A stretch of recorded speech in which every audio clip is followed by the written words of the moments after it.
안녕하세요. 창문너머 세상이야기 정영근 목사입니다. 오늘은 한국인이 불행한 이유라는 제목으로 좀 이야기를 나눠볼까 합니다. 한국인이어서 더 불행한 그런 게 있나? 예, 저는 있다고 생각이 들어요.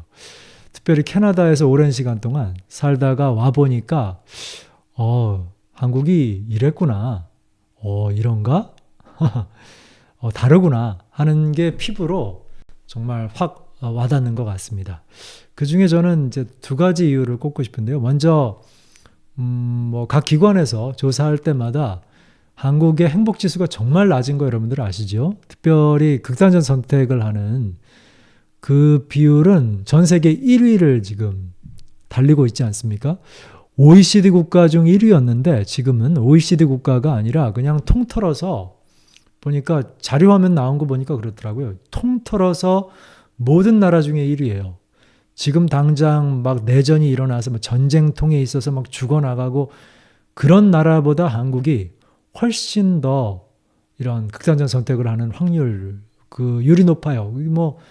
청소년부터 노인에 이르기까지 그런 비율이 높다는 것은 이거 한국인이 왜 이렇게 특별히 더 불행함을 느끼면서 살게 되는 걸까라는 그런 질문을 하지 않을 수 없게 되는 거거든요. 그래서 저는 나름대로 지금까지 목회하면서 사실 두 가지 이유가 같이 맞닿아 있고 하나라고 얘기해도 되는데 저는 일부러 일단 두 가지를 좀 나눠봤습니다. 두 가지 이유가 이 외에도 여러 가지 다양한 이유가 있겠습니다만은 저는 이 두 가지 부분이 우리 한국 사람들을 정말 이 불행의 늪으로 빠뜨리고 있지 않나라는 생각을 해요. 첫 번째는 타인에 대한 타인의 평가죠. 다른 사람이 나를 향한 평가예요. 다른 사람이 나를 어떻게 보느냐를 지나치게 중요하게 여기는 문화가 있다. 그러니까 여기서 반대말로 하면 여기서부터 자유롭기만 해도 이런 부분에서 자유롭기만 해도 우리가 상당한 부분 불행에서부터 벗어날 수 있지 않나라는 생각을 합니다. 그러니까 타인의 평가가 너무 지나치게 중요한 거예요. 사회적 인식. 그러니까 한국이라는 나라는 정말 개인보다 사회가 앞서잖아요. 그래서 사회 인식이 중요하고 사회가 나를 어떻게 인정하고 바라보느냐. 차를 살 때도 타인의 시선이 되게 중요하게 작용을 하는 것 같아요. 제가 캐나다에 있으면서 느낀 것은 차를 살 때 그냥 개인의 호불호, 그냥 내가 좋아하는 거, 내가 필요한 것, 이런 어떤 그야말로 승용차라고 하는 것은 하나의 도구로 이것이 나의 어떤 신분이나 사회적 지위를 뽐내고 과시하거나 그것을 나타내는 그런 상징으로 여기는 사람이 그렇게 많지 않았거든요. 그런 문화를 가진 사람들은 이제 동양권에서나 발견됐지 정말 그런 의식이 정말 적더라고요. 그래서 별의별 희한하게 차를 타는데 이 백미러 나가도 그거 시커먼 테이프로 막 뚫뚫 감아가지고 이게 문제가 생기면 문짝에다가 막 스카치 테이프 달아가지고도 차를 달리는 사람들이 진짜 주변에 자주 보곤 했습니다. 상상도 못할 일이죠. 그런데도 이제 부끄럼 없이 다니는데 한국에서는 되게 그런 말 있잖아요. 이렇게 좋은 차를 타려고 정말 노력하잖아요. 무리해서라도. 왜냐하면 자동차라고 하는 건 자신의 신분, 자기의 레벨을 그래서 하차감을 중요하게 여긴다. 하차감이 뭐냐면 차 내렸을 때 내가 어떤 차에서 내리느냐 이게 중요하다. 이런 의식이 되게 깊지 않나라는 생각을 해요. 그런 의식의 이면에는 결국 타인의 평가, 타인이 나를 어떻게 생각하느냐. 지금 이 말을 하다 보니까 이 말씀 드리다 보니까 외모 품평도 진짜 한국이 심합니다. 외모에 대한 이 품평, 외모가 어떠냐, 저 사람의 외모가 어떠냐, 이게 너무 지나치게 중요하게 작용하는 문화가 있지 않은가. 그래서 문제는 그런 문화 속에 살다 보면 질식하잖아요. 그러면 이제 같이 명절 때 젊은이들이 왜 가기 싫어한다 그럽니까? 거기 가면 또 비교당하고 또 평가를 받잖아요. 네가 지금 그 나이가 돼가지고 레벨이 이 정도 돼 있어야 되는데 넌 지금 해놓은 게 뭐가 있냐. 이 얘기 듣기 싫어서 명절날 젊은이들이 그 자기 가족 모임에 가지 않는다는 얘기를 공공연히 할 정도로 우리는 개인보다 사회를 더 중요하게 여기고 사회의 어떤 그걸 평균치라고 생각하는 것 같아요. 이 정도는 돼야 돼 라고 하는 기준, 그 지나치게 비현실적이고 지나치게 높은 기준, 그리고 그걸 너무 이렇게 모든 사람들에게 강요하는 이 기준이 너무 강하다. 그래서 그런 기준을 상대방에게 이렇게 잣대로 들이대는 문화가 있다 보니까 어렸을 때부터 타인의 평가에 대해서 지나치게 중요하게 여기지 않나라는 생각을 하게 됩니다. 좀 권해드리고 싶은 것은 타인의 평가에 대해서 너무 지나치게 중요하게 내가 혹시 여기고 있지 않나?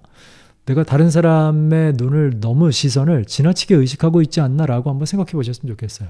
그 부분만 자유로워도 상당히 불행함에서부터 멀찍이 떨어질 수 있다라는 생각을 하게 됩니다.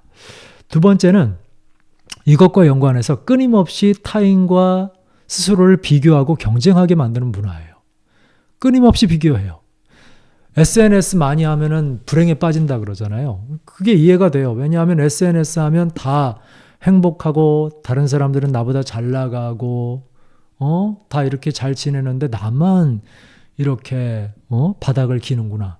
이런 생각을 하면 이게 불행해지죠. 당연히 불행해지죠. 근데 한국 문화는 이게 좀 더 심해요. 요즘은 어떤지 모르겠는데 저 어렸을 때 학교 다니면 1번부터 뭐 학급에 이제 한 학년에 60명씩 있었으니까 뭐 그게 이제 오전반, 오후반으로 나눠서 뭐 어마어마했죠. 베이비부머 시대 때.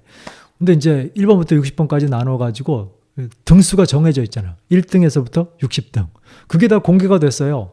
그래서 1등인지 누가 60등인지 다 알았고 다 발표했고 대단했죠. 다 알았고 다 발표했고 뭐 누가 몇 점 맞는지 다 발표하고 다 알았던 그런 시대 때를 살았습니다. 지금도 생각해보면 아이들을 어릴 때부터 줄 세우는 문화였던 것 같아요. 너는 1등 맨 앞에 서고 너는 꼴찌 넌 맨 뒤에 섰어.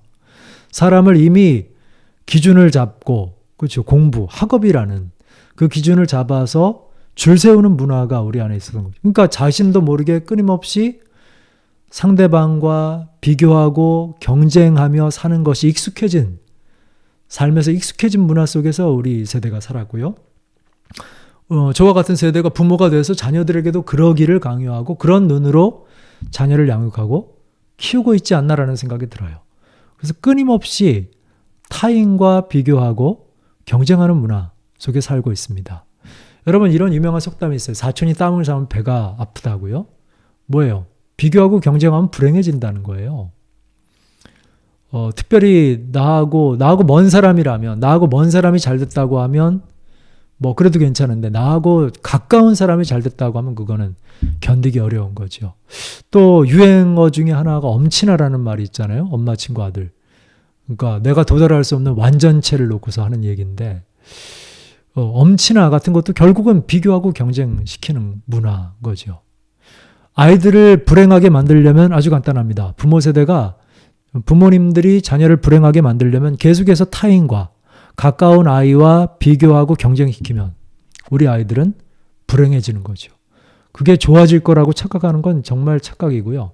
아이들을 불행하게 만들고 결과적으로 뭐 잠깐 반짝 성적은 좋아지게 만들지 모르겠지만 궁극적으로 그 인생 전반을 망가뜨리고 불행하게 만드는 것은 끊임없이 비교하고 타인과 비교하고 경쟁하는 문화를 만드는 거예요. 저는 이 부분이 한국 사람들에게 한국 문화에 정말 깊게 젖어들어 있다는 생각을 하지 않을 수 없고요. 이런 부분 때문에 한국인들이 끊임없이 극단적인 선택을 하는 비율이 높아지는 게 아닌가. 제가 캐나다 가서 깜짝 놀랐던 것 중에 하나가 성적표가 나왔는데 등수가 없었어요. 아이를 학교에 보냈는데 성적표가 나왔는데 등수가 없어요.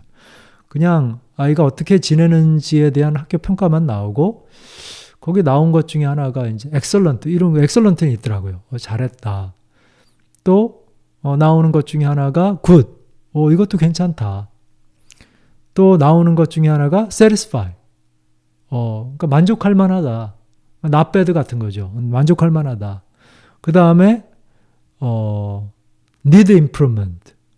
이 사람은 좀 발전이 필요하다. 부정적인 얘기가 하나도 없어요. 거기서 뭐 등수를 나눠가지고 1번부터 60번까지 줄을 세운 것도 아니고 그냥 아이들이 요 영역에서 뭐 잉글리시면 잉글리시, 매스면 매스, 수학이면 수학 그 영역에서 부족한 부분이 있고 혹은 뭐 잘하고 있고 뭐 어떤 부분에서 어떻게 하고 있다라는 그 리포트 카드를 받으면서 문화 충격을 받았던 기억이 납니다. 그러니까 경쟁시키지 않는 거예요. 다른 아이들하고 비교하고 경쟁시키지 않아요. 저는 이 부분이 되게 중요하다고 생각해요. 우리가 경쟁이 필요하죠. 경쟁이 나쁘기만 한 건 아니거든요. 우리에게 득이 될 때가 많아요. 근데 그 경쟁은 사실은 다른 사람들과 하는 경쟁, 뭐 어느 정도 필요하긴 하죠. 하지만 근본적으로는 자기 자신과의 경쟁이어야 한다라고 생각이 들어요. 발전하는 사람은 끊임없이 어제의 나, 과거의 나에서 조금 더 나은 나로 만들기 위해서 스스로와 경쟁을 하는 사람이 발전적인 사람이 되는 거지. 모든 사람을 동일선상에 세우고 요이 땅, 이제 옛날 사람이라 시작, 스타트 해가지고 출발시키는 것은 사람마다 다 능력치가 다른데 잘하는 게 다르고 가지고 있는 은사가 다르고 재능이 다른데 동일선상에다 똑같이 세워놓고 그냥 준비 출발시켜버리면 거기서 낙오되는 애들은 얼마나 자존감도 낮아지고 또 그 속에서 이제 불행하게 될까라는 생각을 하게 됩니다. 먼저 우리가 행복하게 살려면 일단 불행의 비결로부터 멀리 떠나야 되는데 불행한 이유를 만드는 이 두 가지. 타인의 평가를 너무 지나치게 과대평가하지 말 것. 그냥 그 사람의 의견일 뿐이다. 물론 극단적으로 아예 다른 사람 말은 안 들어. 이것도 문제죠. 그럼 지혜롭지 못하잖아요. 타인의 평가도 들어야죠. 그래야지 나를 고칠 수 있고 하죠. 하지만 너무 지나치게 타인의 평가를 과대하게 해석해서 중요하게 여기는 것도 그래서 뭐 품평하고 뭐 나에 대해서 이렇게 판단하는 것에 대해서 너무 지나치게 크게 볼 일도 아니지만 두 번째는 또 끊임없이 타인과 비교하고 경쟁하는 것.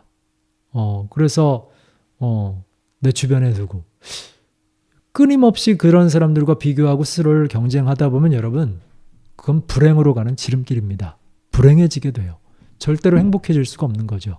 행복한 삶을 살려면 먼저 이 두 가지로부터 어느 정도 자유로울 필요가 있는 거죠. 먼저 내 안에 그런 요소가 있는지 없는지 한번 살펴볼 필요가 있는 것 같아요. 내가 지금 타인하고 지금 계속 비교하고 경쟁하며 살고 있지 않나? 쓸데없이 나는 나하고 지금 경쟁을 하고 내 삶에 대해서 계속 좀 더 나은 삶을 살려고 나는 나와 경쟁을 하고 있나? 아니면 다른 사람과 비교 평가하면서 좌절하고 실망하고 낙심하며 살고 있는가? 한번 생각해 볼 필요가 있는 것 같습니다. 저도 한 번은 그래서 우울증이 왔던 것 같아요. 다른 성공적인 목회자분들, 아주 큰 교회, 목회자가 뭐 별거 있습니까? 큰 교회 하면 성공한 거죠. 큰 교회 하시는 내 또래의 그 목회자들 보면서 자꾸 보니까 낙심하게 되더라고요. 불행하게 되더라고요. 스스로 뒤처지고 있고 나는 아무것도 못 이뤘구나. 뭐 이런 것 때문에 자괴감이 들고 그래서 이게 하나님이 주신 마음이 아니구나. 이게 뭐 좋은 게 아니구나. 이게 내가 지금 무슨 생각을 하고 있는 건가. 나는 나고 하나님 앞에 서 있는 나는 나인 거지 저 사람은 저 사람이고 각자 주신 분깃도 다르고 각자 주어진 능력도 다르고 달란트도 다르고 주어진 게 다르고 나는 나만의 고유한 하나님의 부르심이 있는 것이고 또 나는 내 인생을 살아가는 것이지 라고 마음을 정리하기까지 시간이 좀 꽤 걸렸습니다. 하지만 중요한 것은 그 당시 이제 그 과정을 겪으면서 내가 지금 불행의 늪으로 들어가고 있구나 라고 느꼈던 것 같아요. 불행하게 만드는 것 간단하죠.